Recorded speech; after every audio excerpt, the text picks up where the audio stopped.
ನಮಸ್ಕಾರ ಸ್ನೇಹಿತರೆ, ನಮ್ಮ ಚಾನಲ್ಗೆ ನಿಮಗೆಲ್ಲರಿಗೂ ಹಾರ್ದಿಕ ಸ್ವಾಗತ. ಇವತ್ತಿನ ವಿಡಿಯೋದಲ್ಲಿ ಇಡೀ ದೇಶದ ಗಮನ ಸೆಳೆದಿರುವ ರಾಮಾಯಣ ಸಿನಿಮಾದ ಬಗ್ಗೆ ಮಾತನಾಡೋಣ.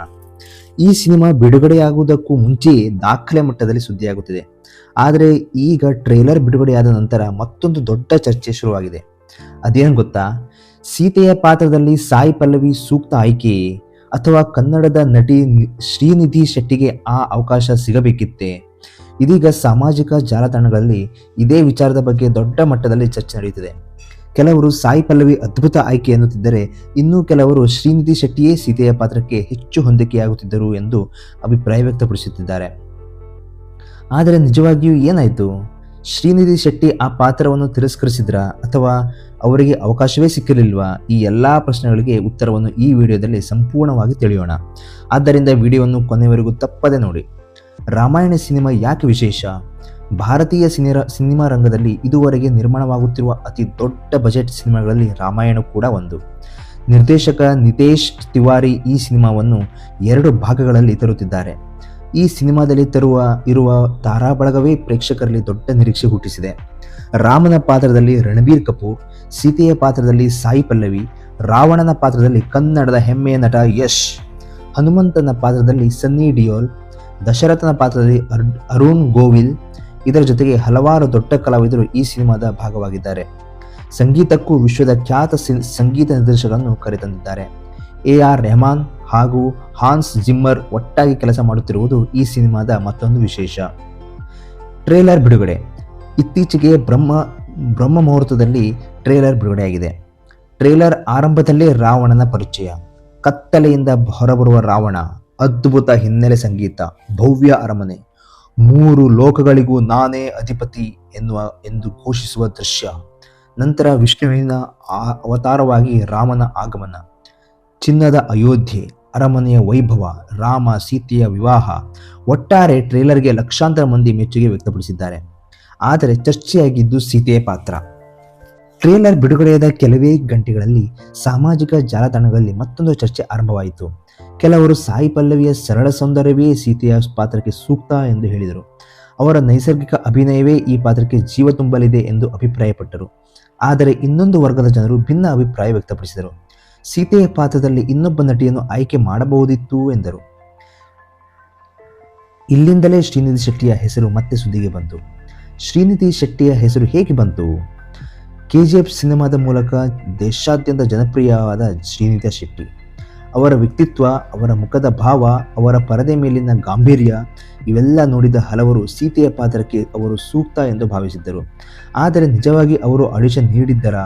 ಹೌದು, ಶ್ರೀನಿಧಿ ಶೆಟ್ಟಿ ಸ್ವತಃ ಈ ವಿಚಾರವನ್ನು ಒಪ್ಪಿಕೊಂಡಿದ್ದಾರೆ. ವೈರಲ್ ಆದ ಆ ಸಂದರ್ಶನ. ಕೆಲವು ದಿನಗಳ ಹಿಂದೆ ಹಳೆಯ ಸಂದರ್ಶನದ ಒಂದು ವಿಡಿಯೋ ಮತ್ತೆ ವೈರಲ್ ಆಯಿತು.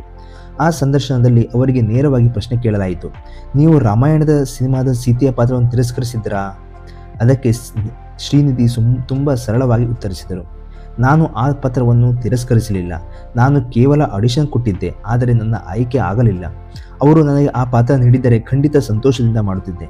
ಸಾಯಿ ಪಲ್ಲವಿ ಅವರಿಗೆ ಆ ಪಾತ್ರ ಸಿಕ್ಕಿದ್ದು ನನಗೆ ಸಂತೋಷ ಎಂದು ಸ್ಪಷ್ಟಪಡಿಸಿದರು. ಜನ ಯಾಕೆ ಮೆಚ್ಚಿದರು? ಇತ್ತೀಚಿನ ದಿನಗಳಲ್ಲಿ ಅನೇಕರು ಅವಕಾಶ ಸಿಗದಿದ್ದರೂ ಬೇಸರದ ಮಾತುಗಳನ್ನು ಹೇಳುತ್ತಾರೆ.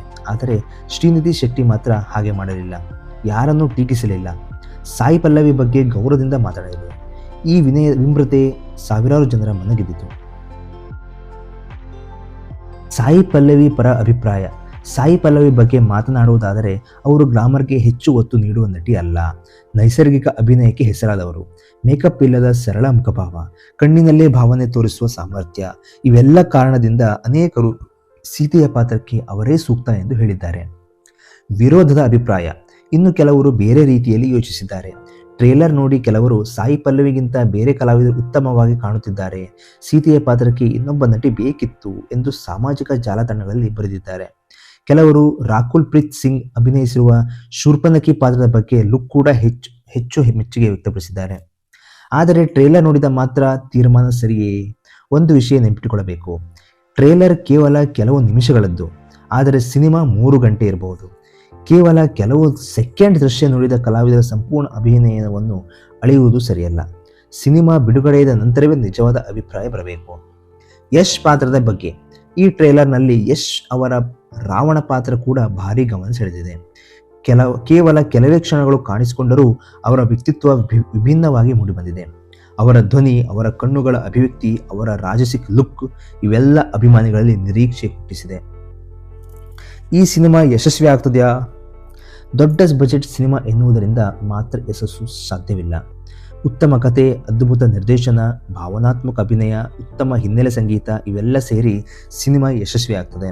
ಆದರೆ ಟ್ರೇಲರ್ ನೋಡಿದ ನಂತರ ಜನರಲ್ಲಿ ನಿರೀಕ್ಷೆ ಮಾತ್ರ ಸಾಕಷ್ಟು ಹೆಚ್ಚಾಗಿದೆ.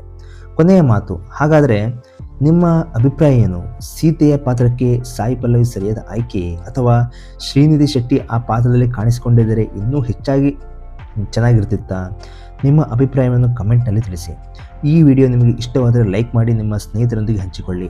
ನಮ್ಮ ಚಾನಲ್ಗೆ ಹೊಸಬರಾಗಿದ್ದರೆ ತಪ್ಪದೇ ಸಬ್ಸ್ಕ್ರೈಬ್ ಮಾಡಿ, ಬೆಲ್ ಐಕಾನ್ ಅನ್ನು ಒತ್ತಿ. ಮುಂದಿನ ಮತ್ತೊಂದು ಆಸಕ್ತಿದಾಯಕ ವಿಡಿಯೋದಲ್ಲಿ ಮತ್ತೆ ಭೇಟಿಯಾಗೋಣ. ಧನ್ಯವಾದ.